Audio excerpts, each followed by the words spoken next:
อย่างมาสวนพี่น้องมาเจาะพาไปเถาอำมาลาก่อนนะอากาศร้อนๆเป็นมีต้องหาอำมาลาพี่น้องแซวสนุกสุขสันต์เนาะเจอกันทีไรบันไลทุกครั้งโอ้โหประตูเพิ่นหลายคนว่าให้บอยมาเบิ่งน้ำให้เถาอำมาลาเลยเด้อพี่น้องบอยก็มาเบิ่งน้ำอยู่เนาะไอ้บางเถื่อเราก็บ่ได้อันนั้นนะบางเถื่อก็บ่ได้พ่อกันไปเวียกใช่แต่บอยก็เบิ่งงานน้ำอยู่ว่าอันใดดีอันใดบ่คักก็เบิ่งน้ำกันเนาะซอยกัน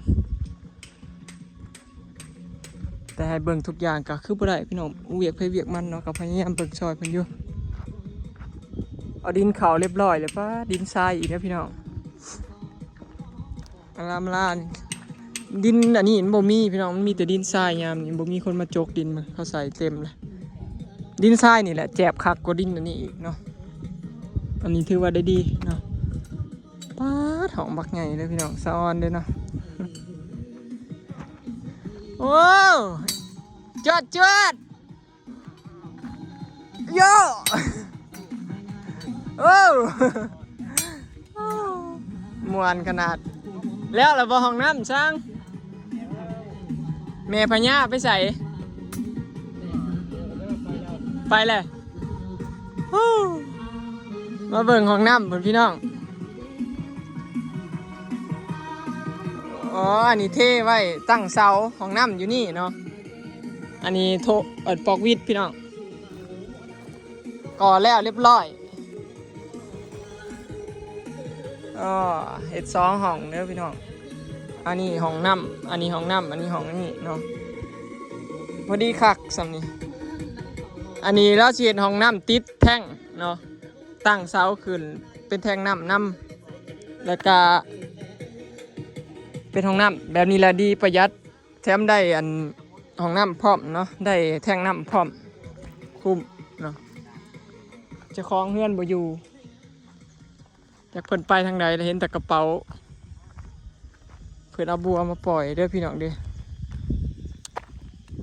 ถิ่มลงสากโทรศัพท์ไปคนบ่เห็นคล้องเพิ่นหลายคนว่าให้เป่งน้ำเต็มแล้วเป่งบ่ได้เด้อพี่น้องเพราะว่ามันนานเต็มในเป่งกับแบบมันล่นไปใส่ห้องน้ำเดี๋ยวเราก็เลยหยุดเป่งซะก่อนแต่น้ำสำนี้เรายังเป่ง4 มื้อ4 คืนแล้วนี่เคี้ยวเลยน้ำบันเคี้ยวไว้ขนาดเนาะเพิ่นถิ่มบัวลงบักลายนี่นะพี่น้องปลูกลายลีรอ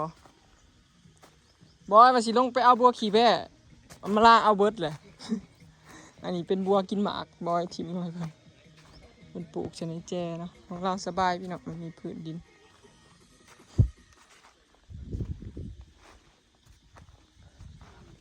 เดี๋ยวสิพาไปเปิดสวนบอยเปิดปลูกนะพี่น้องเปิดใจเวลาโฮดที่เบิดมือเด้แดดพี่น้องมาบ่เห็นเป็นถาวล่าซ้ำถาวล่าบ่อยู่เหลือก่อผ้าเศร้าเวือนเพิ่นกะก่อผ้าเศร้ารายกามุงหลังคาแล้วเนาะต่อไปก็คือสีของบอยพี่น้องถ้าสร้างนี่แล้วเผื่อทาสร้างแล้วจะว่าบ่มีเงินซ้ำจ้ะ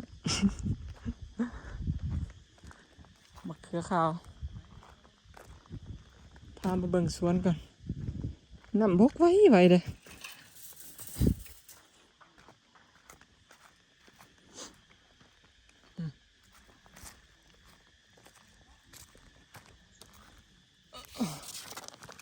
นี่คือคลองบ่ออยพี่น้อง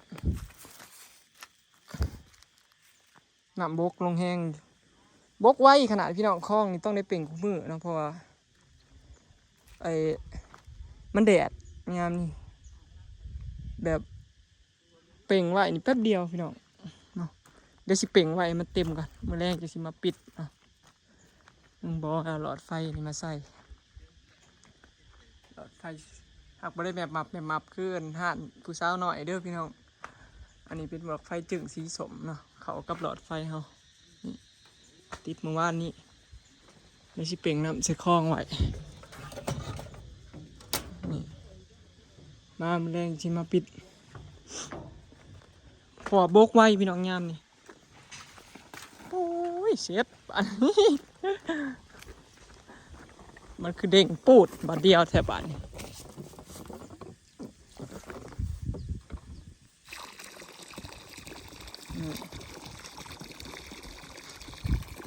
เป็นงามไส้ตอนนี้นะปลาเค็งกับปลากระเดิดเนาะสะพานกระเฉียดอีกครั้งหนึ่งเนาะอันนี้ฮะก็แล้วครั้งหนึ่งนี่คือหญ้ามันขึ้นนี่พี่น้องแม่นบ่หญ้าเพกบ่แม่นบ่ปลูกหญ้าไว้ยังบ่ขึ้นแดดแห้งเบิ่งต้นนี้เขาก็จนอยากตายก็บ่ฮู้แต่ขนาดบอกว่าใส่ผ้านี่เบิ่งอันนี้สิเต็มแล้วนี่ต้องใส่ผ้ายางขาดมาจักอันนี้คือหล่นมาแท้โหดโพเนาะเต็มคือกันกับของไปเถามาลาพี่น้องเจ้าว่าผ้ายางขาดอยู่ลุ่มหัวจักย่านผ้ายางขาดอยู่ลุ่มหรือว่ามีพักยังซี่ต้นยังซี่ว่าจะว่าน้ำเต็มอ่างบัดนี้บ่ได้เอาน้ำออกเบิดเลยเบิ่งเนาะก็ยากกระเทินเลยขี้ข้านเพื่อสิแล้วนี่ครับพี่น้องจะเปล่งน้ำไว้เนาะ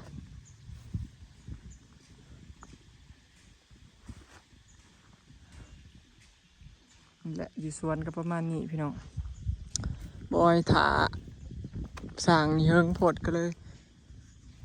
เทพื้นอยู่เพื่อนซะ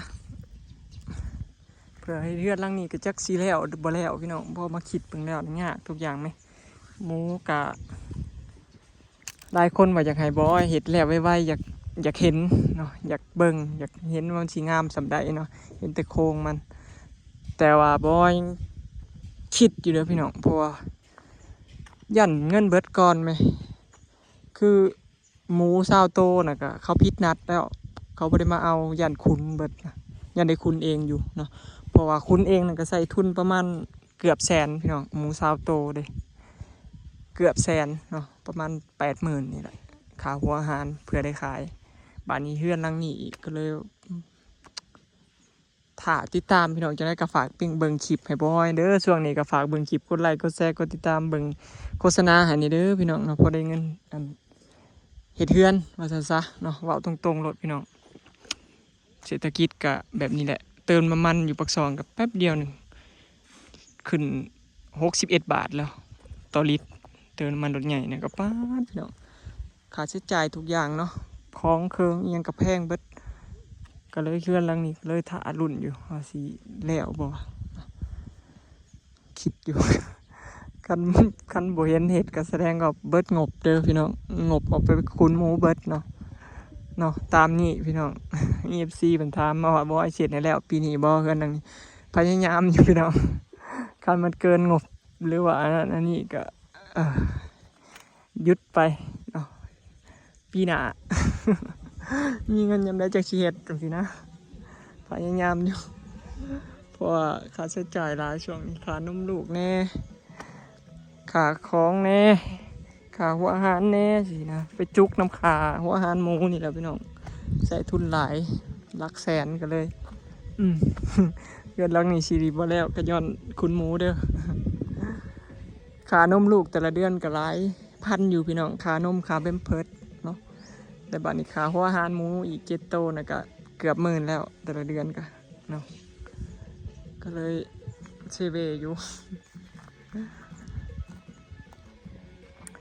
คิดหลายพี่น้องบอยเป็นคนคิดหลายเพราะว่าเป็นคนเห็ดอีหยังหลายอย่างนะภาระหลายก็เลยแบบคิดหลายเนี่ยบอยบ่ค่อยได้บ่มีมือได้ว่าบ่ได้ค่อยคิดแต่พี่น้องเรื่องหมู่เรื่องหยังก็คิดอยู่นะแบบใส่สมองนะบ่ได้คิดแบบว่าเครียดดอกแต่ว่าคิดเอาวิธีนั้นวิธีนี้นะฮะวิธีตลอดก็เลยตามเถียนเนาะถามอะไรก็ไม่อยู่สร้างค่อยสร้างอำมาลา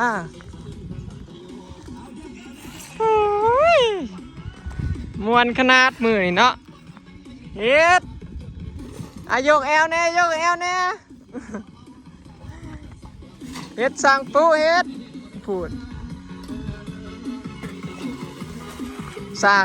มูซื้อก็เฮ็ดไว้ขึ้นเด้อพี่น้องตั้งแต่แดดมานี่ว้าวเฮ็ดทีมนี่สุดยอดพี่น้องถ้าแดดมาฝ่าเฮ็ดเลยเร่งมือได้เพราะมันแดดมันอยู่บ่ได้ฮ้อนเนาะก็เลยแบบพากันเร่งใส่ว่าสั่นอยู่พี่น้องจานมันบ่แล้วห้องน้ำส่วนโต๊ะห้องน้ำนี่สร้างเพิ่นปูกะโลให้พร้อมเด้อพี่น้องบ่แม่นเฮ็ดให้แต่แล้วเด้ใส่ปอกวิดให้พร้อมเฮ็ดครบจบเนาะใส่กะโลให้พร้อมคักแน่เนาะก็เลยได้แพงราคาแพงอ่ะนะตามที่เห็นนะพี่น้องอันสำหรับบ่ออ้อยนี่แพงหรือถือก็ขอแต่มันออกมางามดีแพงก็ยอมจ่ายเนาะสำหรับบ่ออ้อยเด้อพี่น้องบอยบ่มองว่าบ่เคยมองว่าซัมนี่แพงบางสมมติว่าซัมนี่ของเฮาแพงผู้อื่นเขาอาจสิว่าก็ถือก็ได้หรือว่าซัมนี่ของเฮาถือผู้อื่นอาจสิว่าแพงก็ได้เนาะพี่น้องมันขึ้นอยู่กับความพอใจบ่เกี่ยวกับว่าแพงหรือถือคือมืออัมมาลาเราอันหาบอยมาเว้ากับสร้างมืออันที่ต่อรองกันเรื่องเพิ่มเงินหั่นเด้บอยก็บ่ฮู้สิว่าแนวใดพอเขาเจ้าคุยกัน2คนแล้วนะและอีกอย่างหนึ่งกับบอยบ่อยากเว้าได้ว่าแพงหรือถูกนะอยากให้แม่เฒ่ามาล่าว่าเขาเว้ามาซ้ำนี่ให้เราเว้าว่าสำหรับเราว่ามันแพงก็ขอลดเขาลงสินะเนาะเพราะแต่ละคนถูกแพงมันบ่ซ้ำกันเด้โอ้ยพอนไม่ใหญ่พอนอ้าวยกไปบักเสียงมาตายแล้ว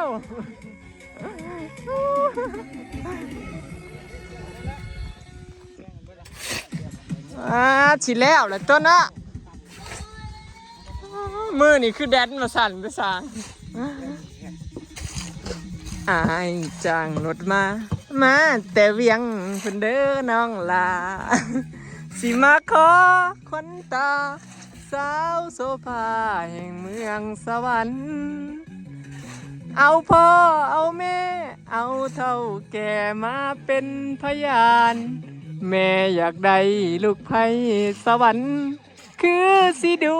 คือสิมันคือเทนเอฟซีเขาแซวอยู่แซวบ่อยดึงใจเอฟซี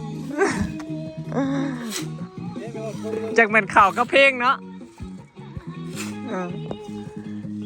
เรือแต่ก่อผ้าเศร้าบานนี้พี่น้องมาบานนี้นะเอาดินเข่าเรียบร้อยแล้วไว้ขนาดเนาะ